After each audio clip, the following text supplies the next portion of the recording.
Chapter 3, Lay of the Land. Hopefully you're all having a great day. The day after the formal dinner, where you met the entire Somerset family, and had many regrets. You're in the drawing room with Effie, discussing in quiet tones what you overheard Miss Watmore say to the butler. Miss Watmore certainly sounded as though she disapproved of Amelia, and perhaps despised her enough to have wanted her dead. I can't believe that. Do you really think she's capable of murder? I think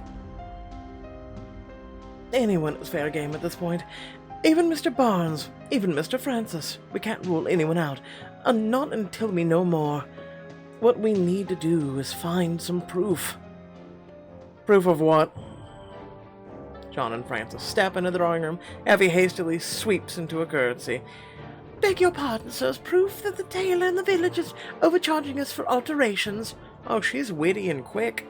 I compared prices and intend to ask her about it today. Very good. In fact, perhaps Miss Hayes should also visit Windcroft Village today. Wouldn't you like to get to know your new home?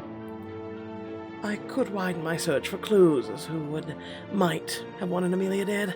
Francis, I'd love to see the town.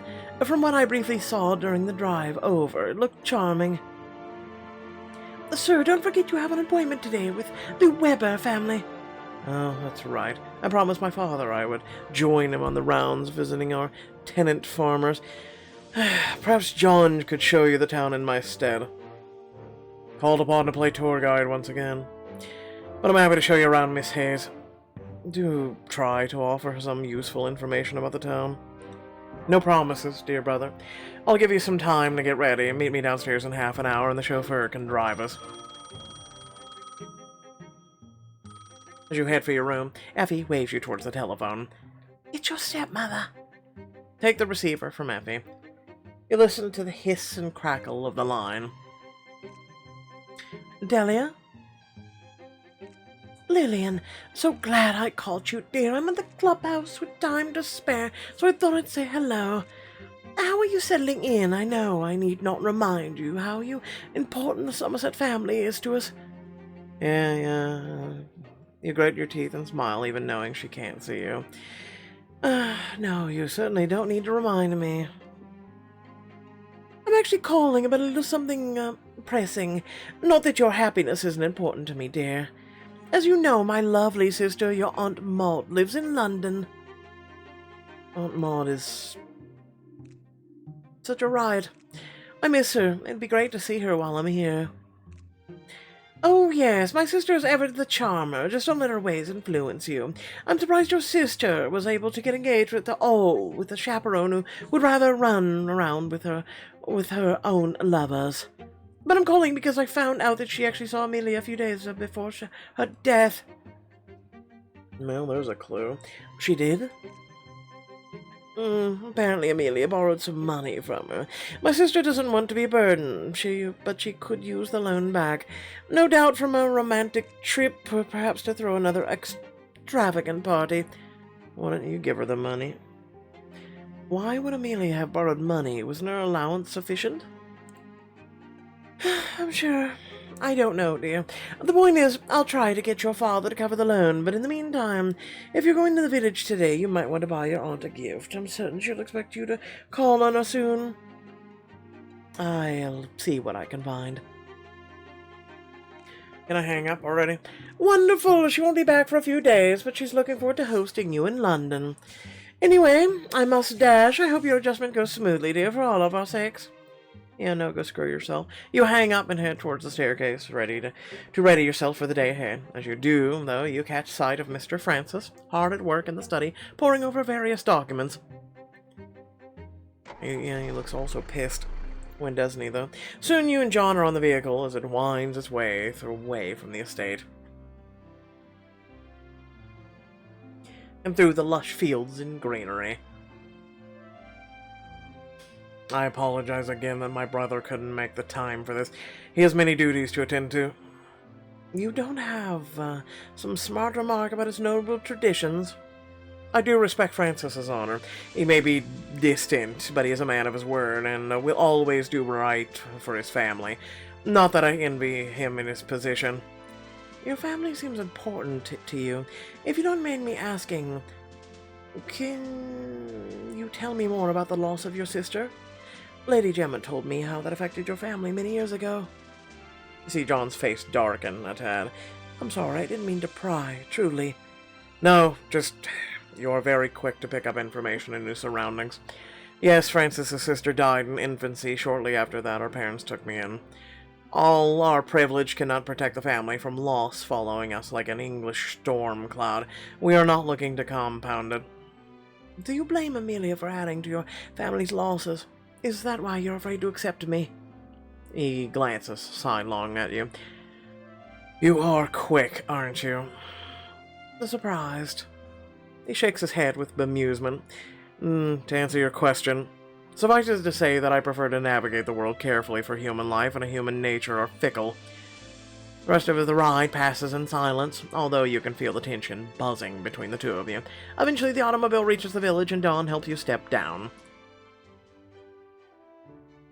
The village of Wincroft surrounds you, a cluster of quaint stone and whitewashed cottages and businesses. John leads you to the center of the square. Shopkeepers line the bustling square, hawking wares from their storefronts. Books!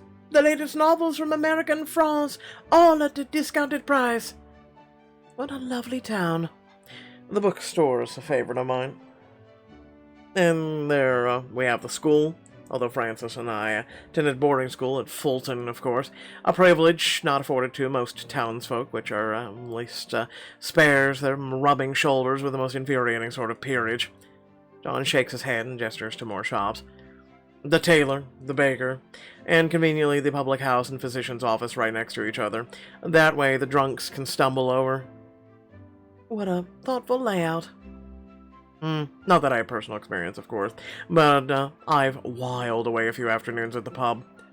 John points at the distance, an ancient stone cathedral, currently surrounded by wooden scaffolding holding dozens of workers. Our cathedral still undergoing repairs, so I'm afraid it won't be suitable for your wedding venue. We'll have to find a substitute. And that's the gist of Wincroft, small but quaint. Remember when towns were small but quaint? Yeah, no, I missed that. Mr. John, do you miss traveling? I miss the peace of exploring somewhere on my own and finding new sights. It was invigorating and soothing. All our troubles seem so much smaller against the majesty of the Himalayas or the breadth of the Nile. Antiques and curios, rare objects you've never seen before. That reminds me, I've meant to buy my Aunt Maud a gift. You and John step into the store, pausing to allow your eyes to take in the very mysterious vials, masks, and treasures. What a collection! It seems nearly as eccentric as Maud herself. Looking for anything in particular, love? Yes, I'd like to buy a gift for my aunt. Oh, an American! You must be Miss Amelia's sister. I'm sorry for not recognizing you immediately, Mr. John. Did you know her? Oh, yes. I once ordered a men's antique pocket watch, a fine golden one with a long chain. For Mr. Francis? Shopkeeper lowers her voice with barely disguised glee. I don't think so. She asked me to keep it to myself, so I had to assume it was a gift for a different fellow, if you know what I mean. Lillian, have you decided what to get? Oh, right. I think I'll get an antique brooch, a painted fan, a rose necklace. A new antique brooch, it's unique. I love the painted glass and the wings. You purchase the gift and re-emerge outside. Why was he angry looking? You sense that John is a little disturbed by what the shopkeeper was insinuating. It sounds like Amelia spent some time in town. Do you know if she had friends who lived outside the estate? If she had any close acquaintances, I would not be familiar, but she was a friendly, outspoken type. I would not be surprised to hear she had admirers in town. John, what the shopkeeper said, I'm sure there's an innocent explanation. Amelia wouldn't... Don't worry about it. Interesting reaction. As you reach the other end of the village square, you notice a cluster of tents surrounding by a small crowd. Bright banners announce the Windcroft Village Fair. Coconut Shy Saloon. Come on, come on! The village fair will only be here for one more day. An excited child whizzes by, a huge grin on her face. I can't wait to play. You didn't tell me there was a fair today, John. I nearly forgot about these. I haven't been to one in years, but I remember them being quite amusing. Shall we have a look? He shrugs wryly. I suppose once upon a time I had quite a knack for the game of coconut shy. This might be a good chance to get to know John better. If I get him open up, I can ask him if he knows what Francis has been up to. Get him to open up and get a clue.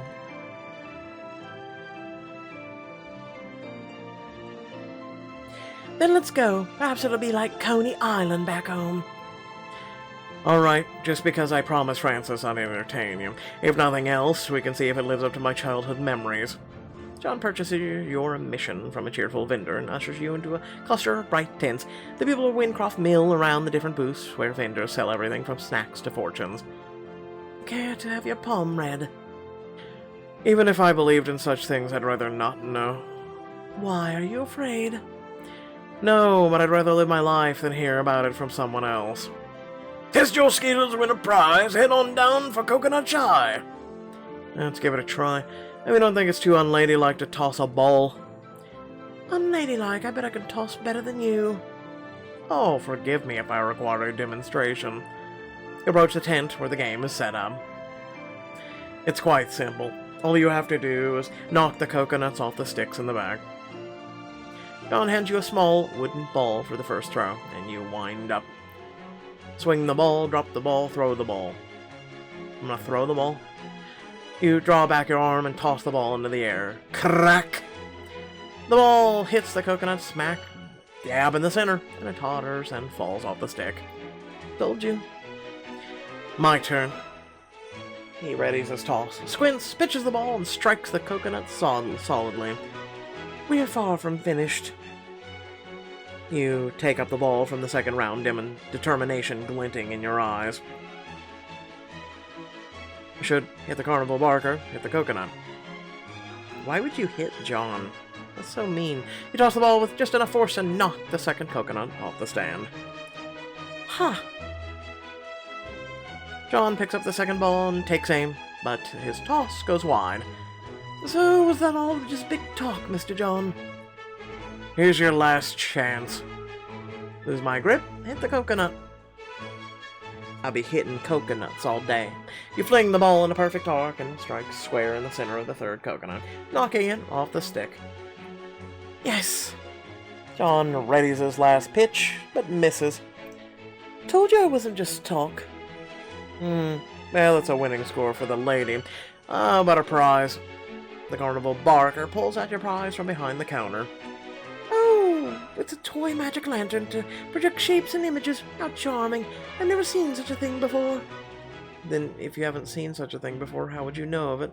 You leave the coconut shy booth and continue along the fair's main path, enjoying tufts of candy floss as a snack. Call it cotton candy.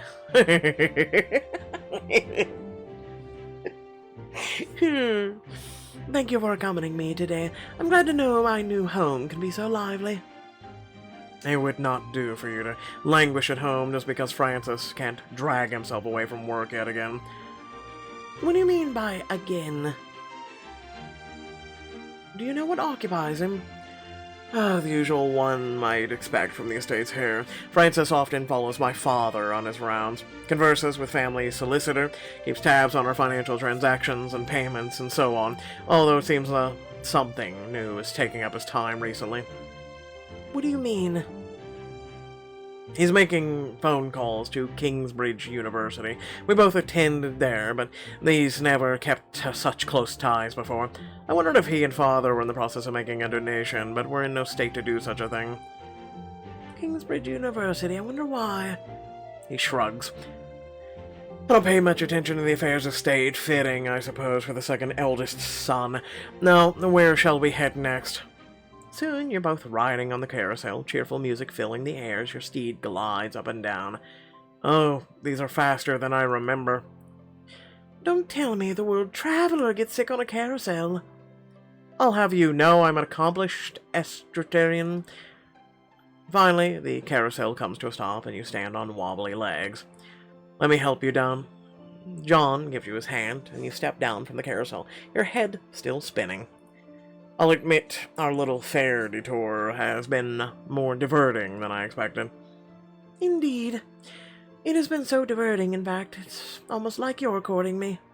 The corner of his mouth twitches in amusement, although he does not meet your gaze. I'm only standing in for Francis, and rather poorly at that. Come, we still have to finish up your tour. You wind your way to the end of the fair, and leave the tents and crowds behind to return to the village.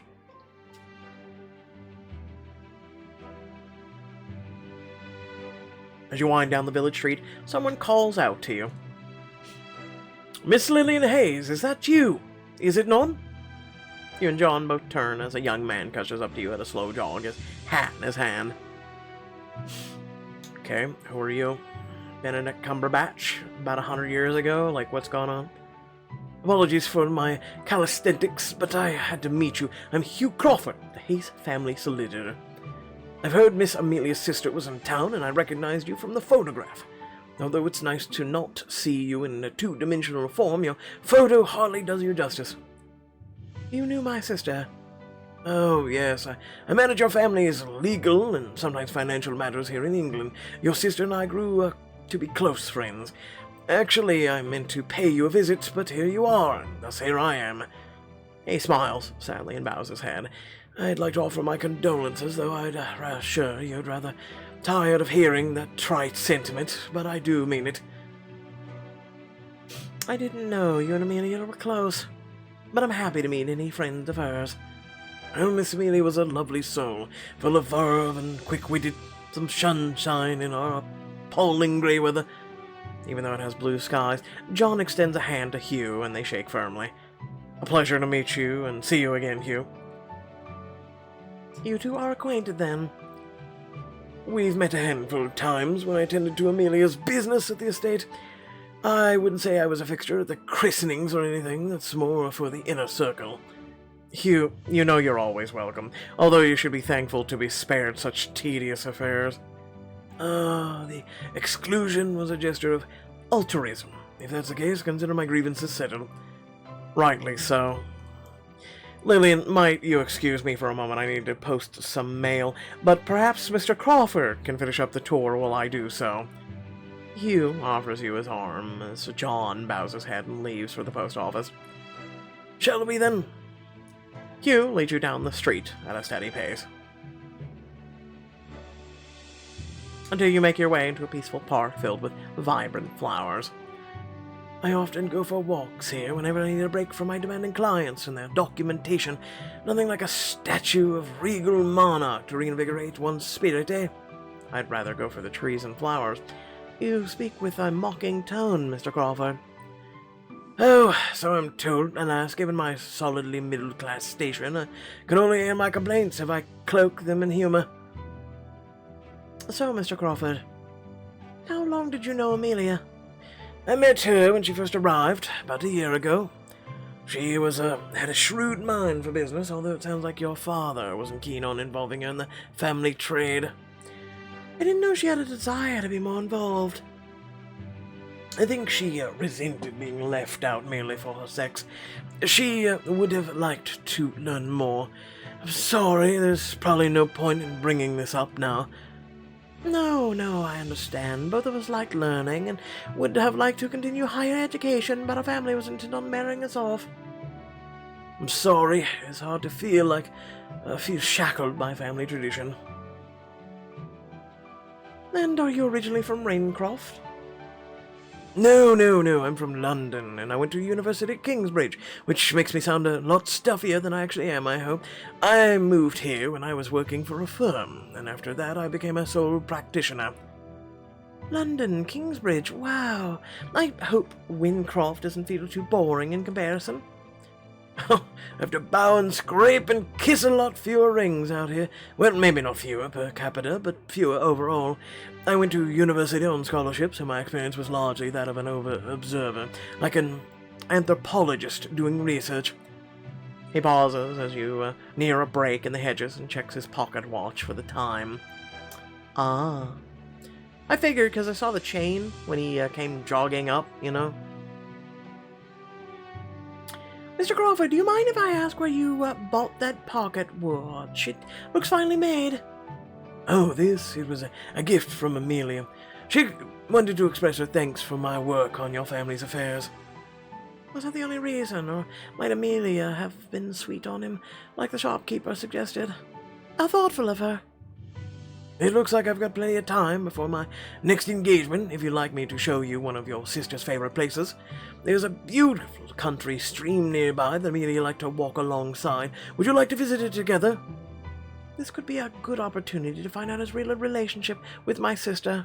Spend time with Mr. Hughes. It's interesting how we've had a heart choice with him so far. Now it's a clue. Hitting on random people. I'd love to. I came out today to learn more about Wincroft, especially those parts that were near and dear to my sister. Well, we'll be a bit off the beaten path, but it's only a minute or two down the road here.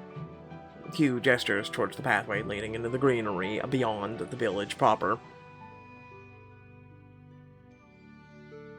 Soon you reach an idyllic cluster of trees with a stream trickling through it. It's pretty. I love nature. I can see why Amelia liked it here. She loved the city, but she always found respite in the peace of nature. There's something wild in it that matches the way she was. Hugh nods, surveying the area with a sad smile. She had two sides to her. One a lady, who knew the perfect fork for every dish, and then a fiercer side, one that wasn't afraid to debate foreign affairs. Once she got into a lively dispute with a viceroy. She wouldn't back down and ended up talking circles around him. I'm sure that would have been quite entertaining to see. You look around curiously. This certainly is a peaceful place to escape. But I wonder, what are you escaping from? Hugh hums to himself, thinking, most days I need a break from all legal language or strain of running my own practice. Well, that squinting isn't good for the eyes, you see. Yeah, tell me about it. It does sound strenuous. In your line of work, do you have time to devote to personal matters of the heart, let's say? Hugh looks at you sideways. It was tactfully done. Perhaps I should have joined you, or have you join me as a legal assistant the next time I have a tricky negotiation. I assure you, I'd be an asset in such situations. I have no doubt. To answer your very impertinent question, no. There's not much time in my day to devote to scribbling love letters to a paramour. It's my clients that get all my attention in the form of romantic legos. Ah, my favorite form of prose. Yeah, you jest, but you haven't seen the way I draft a recital, excuse me. I have no idea what that means, but I'm sure the execution is most skillful. In all seriousness, my family has put a little pressure on me to wed. I come from a long family line of solicitors. There's not much to be gained from marriage, especially since I already have a practice. It sounds like your class, despite its difficulties, affords you some freedom. Perhaps you're right. It also helps that any lady with a large amount of money is unlikely to consider me a suitable match. Eventually my family will hound me to make a future little solicitors, but I'm probably clear for at least a few more years. Mr. Crawford, don't you get lonely? He glances at you suggestively. Are you offering to alleviate my loneliness? You turn away from his intent gaze, heat rising in cheeks. Merely an inquiry, sir. Please don't read anything to it. I was teasing. Forgive my familiarity. Sometimes I overstep. The strictness of strictures for upper classes do not come naturally to me. Perhaps I do get lonely at times, but I am quite set in my own routines. But whoever I meet someday, I'm certain they'll be quite remarkable. I'm certain they will be. Seems he wasn't involved with my sister then. But I'd like to hear more about you. You've certainly had a sudden shift in scenery. How has it been, really? Oh, it can be exhausting to be an outsider, and a new one at that, especially because I keep getting compared to my sister. Understandable, especially since you have been quite literally offered up as a replacement. The real trick as to navigating the games of the peerage would be to stay true to yourself. You think so? The upper echelons will see you as clay to mold into whatever shape they approve. Amelia resisted, and I'm sure you will as well. Thank you. That's very kind. I hope you're right. All told, though, I do not think I envy the nobility. All money ever seems to bring is ever-endless rotating sets of dinner jackets, after all. And wager the most of them don't even know what a weekend is, seeing as they don't necessarily work during a weekday. Yeah, no shit. It does seem that Francis's work is never finished. Mr. Crawford, I know neither of us originally belonged to the peerage, but I hope you don't resent my new place among them. I'll always know where I came from. You smiled. How could I resent you when you offer such a refreshing deviation from the usual? You are too kind. Oh, kindness is a true rarity around here. I'm glad I can offer you some solace. He turns to you, his gaze becoming more serious. I know it must be difficult to adjust to this new life, but if you need any assistance navigating it, I'm glad to help. And if you ever wish to talk about your sister, I'm here for you. The Somerset family is kind, but they are private. Not the most expressive about their grief, although I do not blame them for it. You gaze out into the stream for a moment and try to imagine your sister standing here, taking comfort from the same surroundings. If I may speak plainly with you, Miss Hayes, in the last few months of Amelia's life, we grew more distant. She always was busy with something or another. I assumed that she was just growing weary of navigating high society. But you never found out for certain. I sensed that something was worrying her, but she would not say what was on her mind. I was sorry for the loss of easy friendship, but I wanted to give her space. I'm sure it was nothing to do with you. Perhaps she took on more of a burden than she knew what to do with. I suppose we'd better get you back before Mr. John worries. Very well. I thank you again. I feel more at peace knowing where my sister spent her time away from home. Yeah, spending time in nature is always something nice to do. You return to the park with you. Before you go, Miss Hayes, you wouldn't happen to know if Amelia had incurred any large debts or expenses before she died. I don't mean to pry, but she tried to withdraw that your father hadn't authorized, and I had to turn her down. I always regretted doing so, in case she needed or was in need during those final days. A withdrawal? Actually, I just found out that she asked my Aunt Maud for money recently. Perhaps she resorted to that instead. Maud, you say? That'd be Maud Hayes? No, Maud Layton. That's my stepmother's maiden name. I'll look into it. See if that turns up anything. Thank you for your help, Miss Hayes. In any case, I must be off, but it was a pleasure to meet you. I hope to see more of you soon. Likewise, Mr. Crawford. In the late afternoon, you return to Wincroft Manor with John and go your separate ways. When you see Francis on the telephone speaking in a furtive whisper.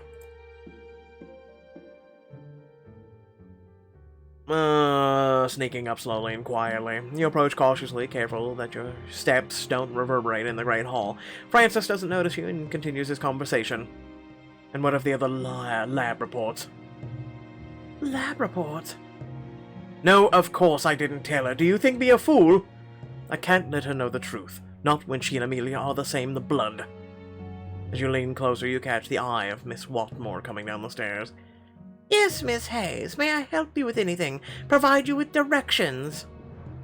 Why don't you go screw yourself, old bag? Actually, Miss Watmore, I think I can manage navigating. I've been here long enough to know my way around. Very well. Please say that you limit your exploration to your own personal chambers. I'm a lady of this house, you little... I'm just not gonna... No, just kill with kindness, kill with kindness. You head upstairs before she can say anything further. I strangle you with a mouse cord. I mean, what? Back in your room, you ring for Effie and catch her up on your day. I hope your tour went well, Miss Hayes. Well, I met Mr. Crawford, my family solicitor. In fact, I wanted to ask you... What do you know about... I'm assuming I can ask about all this. Alright, let's go with Hugh Crawford. I used to see him around the house from time to time, discussing legal or financial affairs with Amelia. He was one of the few people she seemed truly herself with. I feel more comfortable around him too, since he's one of us, not a noble. Can we ask about the beach? Yes, that's right, the beach! She's been with the family a long time, very old-fashioned, concerned about the house's image, almost possessive of it. I know she likes or dislikes Americans, but I cannot imagine what she would do. Something as drastic as, you know. I'd like to know more about, does she have any violent tendencies? Did she and Amelia ever argue? Ooh, I'll go with that one. When speaking to the rest of the family, Miss Watmore always shows the utmost respect and regard. She has a problem with outsiders. I heard her speaking out of line to Amelia once or twice, but only if Mr. Francis wasn't there. And how did Amelia respond? Miss Amelia always stood up for herself. She knew she belonged and had the ring to prove it.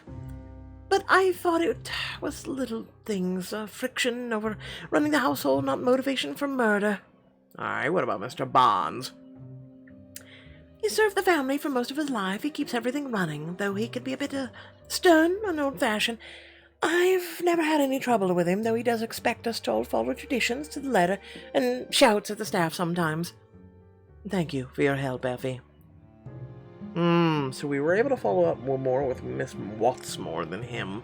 Of course. By the way, Lord Ashbourne asked to meet you in the stables as soon as you return. Really? I shall go see what he wants. Are you sure you're allowed? Miss Watmore might get upset. You exit the house and head towards the stables. When you spot the Viscount coming back in from the fields. Miss Hayes! I'm glad to see you got my message. Is everything all right? Certainly, although I think I know something that might catch your interest. A hen house? Follow the Viscount into the very polished Wincroft Manor stables, where you spot a beautiful palomino, gilding, leaning over the stall door, watching you with wide eyes.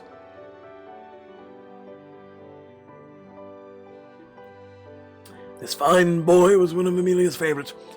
He's a few years old, but he's got a lot of energy, and he's well trained for a lady's riding horse. The horse nudges you with his velvety nose and shakes his head with a soft wicker.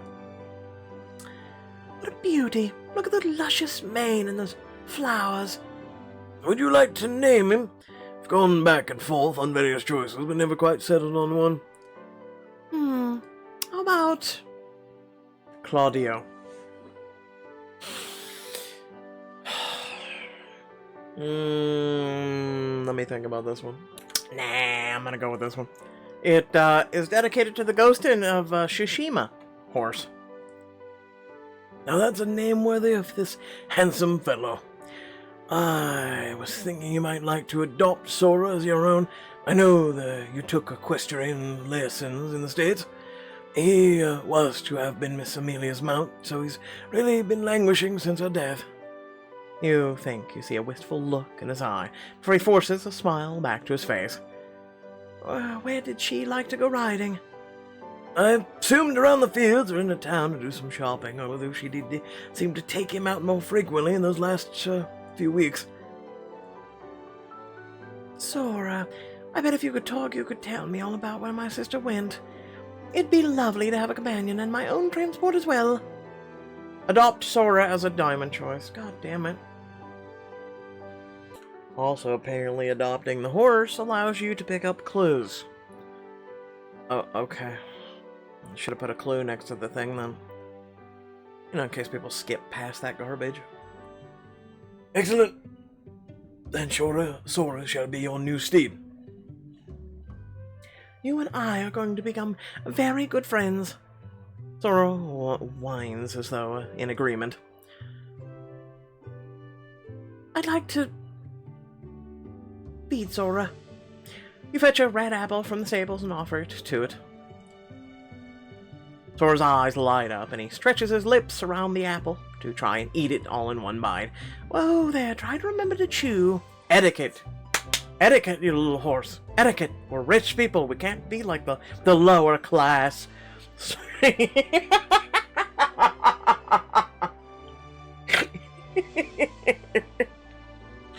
I just had to. I'm serious.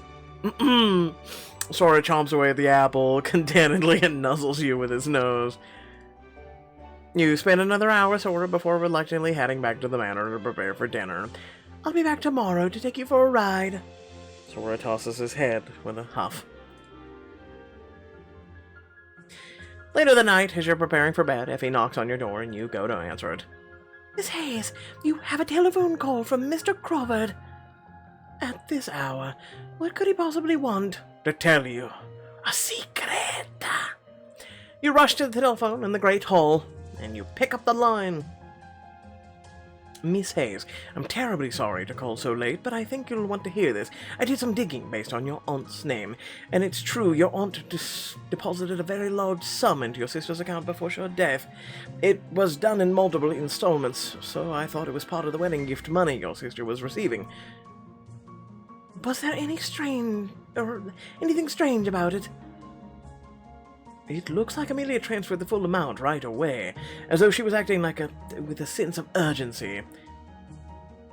But where did the money go? Amelia's account is a joint family one, so I'll be able to trace the money eventually, but it'll take a bit more time to sort out the details. I'll keep searching, however. I'm going to do whatever I can to make sense of this, Miss Hayes. Thank you. I greatly appreciate it, Mr. Crawford. You hang up the telephone, still reeling. What could this mean? Was someone blackmailing my sister, but the money ended up not being enough?